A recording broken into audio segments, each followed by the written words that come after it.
Good morning बच्चों। आज 7वीं की साइंस की वर्कशीट आई है। इस वर्कशीट में आपको विद्युत धारा के तापीय प्रभाव के बारे में बताया गया है। चलिए आज की वर्कशीट शुरू करते हैं। स्नेहा ने देखा कि उसकी माँ ने खाना पकाने के लिए एक इलेक्ट्रिक हीटर का इस्तेमाल किया। अपने कपड़ों की सिलवटें हटाने के लिए बिजली के प्रेस का इस्तेमाल किया। आपने देखा होगा ना, कपड़े हम प्रेस करते हैं। तो अब स्नेहा सोच रही है मेरी माँ आयरन और इलेक्ट्रिक हीटर का उपयोग क्यों करती है, ये किस प्रकार कार्य करते हैं। स्नेहा ने देखा उसकी जो मम्मी है वो इलेक्ट्रिक हीटर का इस्तेमाल किया खाना पकाने के लिए, कपड़े प्रेस करने के लिए प्रेस यूज़ करी। अब उसके माइंड में क्वेश्चन आ रहा है कि इसका उपयोग मम्मी क्यों कर रही है। तो स्नेहा का जो भाई रवि है वो स्नेहा को समझा रहा है कि ये सब विद्युत धारा के तापीय प्रभाव के कारण होता है। जब एक तार से विद्युत धारा प्रवाहित होती है तो तार क्या हो जाता है, गर्म हो जाता है। यह विद्युत धारा का तापीय प्रभाव कहलाता है। वो कह रहा है कि यह सब क्यों है, विद्युत धारा। विद्युत धारा मीन्स करंट। करंट का जो हीटिंग इफेक्ट है, तापीय, ताप मतलब गर्म, ठीक है। ताप जिसका टेम्परेचर होता है तापीय, तो ताप मतलब गर्म। विद्युत धारा के तापीय प्रभाव के कारण ये होता है, हीटिंग इफेक्ट ऑफ करंट के कारण ये होता है। जब एक तार से, एक वायर से विद्युत धारा प्रवाहित होती है, विद्युत धारा मीन्स करंट, जब एक तार से करंट जाता है तो वो तार क्या हो जाती है, गर्म हो जाती है। और यह करंट का हीटिंग इफेक्ट कहलाता है, यह विद्युत धारा का तापीय प्रभाव कहलाता है, ठीक है। जैसे आपने देखा होगा, गीज़र आप ऑन करते हैं, पानी गर्म हो जाता है उसमें। इलेक्ट्रिक टोस्टर आते हैं, उसमें टोस्ट किस तरीके से बंद करके हम पका लेते हैं टोस्ट को। इलेक्ट्रिक टोस्टर में इलेक्ट्रिक केतली आती है जिसमें पानी गर्म हो जाता है। यहाँ आपको देखिए पिक्चर्स भी दिखाई गई हैं।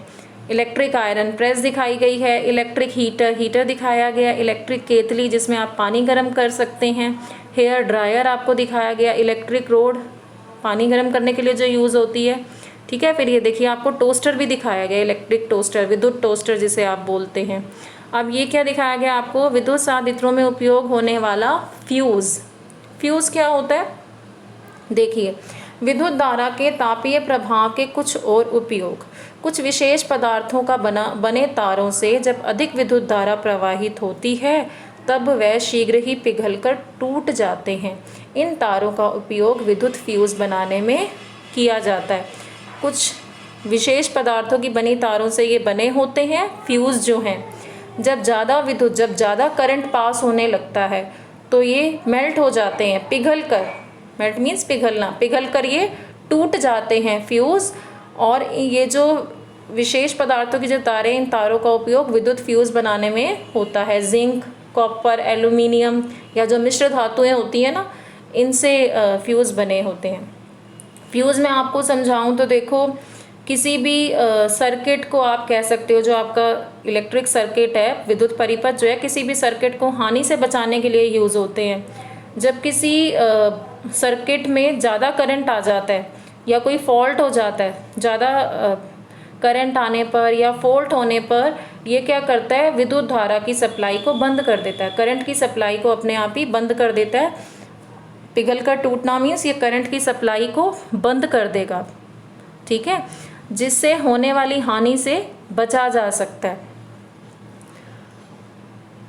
अब विद्युत फ्यूज़ एक सुरक्षा युक्ति होती है, एक प्रोटेक्शन के लिए है, जो विद्युत परिपथ की क्षति, जो विद्युत परिपथ में जो हानि हो सकती है या संभावित आग, ज़्यादा करंट जाने लग जाएगा तो हानि हो सकती है ना, ज़्यादा करंट जाने जब लग जाता है ये शीघ्र ही पिघलकर टूट जाता है, ठीक है। या कोई फॉल्ट हो जाए तो ये इलेक्ट्रिक करंट की सप्लाई को क्या करेगा, बंद कर देगा। इसीलिए इसमें लिखा है जो विद्युत परिपथ की क्षति और संभावित आग के प्रति सुरक्षा प्रदान करता है, वह विद्युत फ्यूज़ कहलाता है। अब इस वर्कशीट के क्वेश्चंस देखिए। पहला प्रश्न, बिजली के कम से कम 5 उपकरणों की एक सूची बनाएं जहां विद्युत धारा के तापीय प्रभाव का उपयोग किया जाता है। तो आपको देखिए यहाँ उपकरण दिए गए हैं।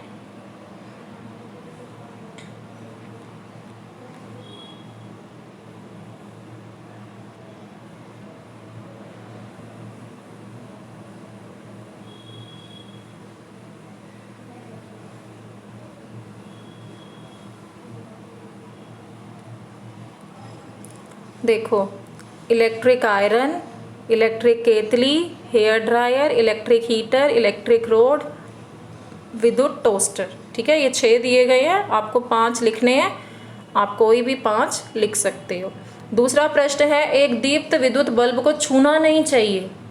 दीप्त जो जलता हुआ विद्युत बल्ब है उसको नहीं छूना चाहिए, क्यों नहीं छूना चाहिए? देखिए, क्योंकि इसमें विद्युत धारा प्रवाहित हो रही होती है।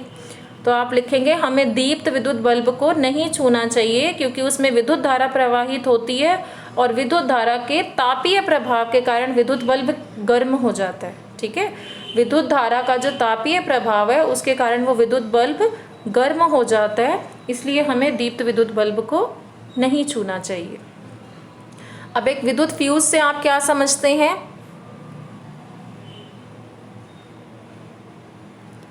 तो यहाँ आपको इसका आंसर दिया गया है, विद्युत फ्यूज एक सुरक्षा युक्ति है जो विद्युत परिपथ की क्षति और संभावित आग के प्रति सुरक्षा प्रदान करता है।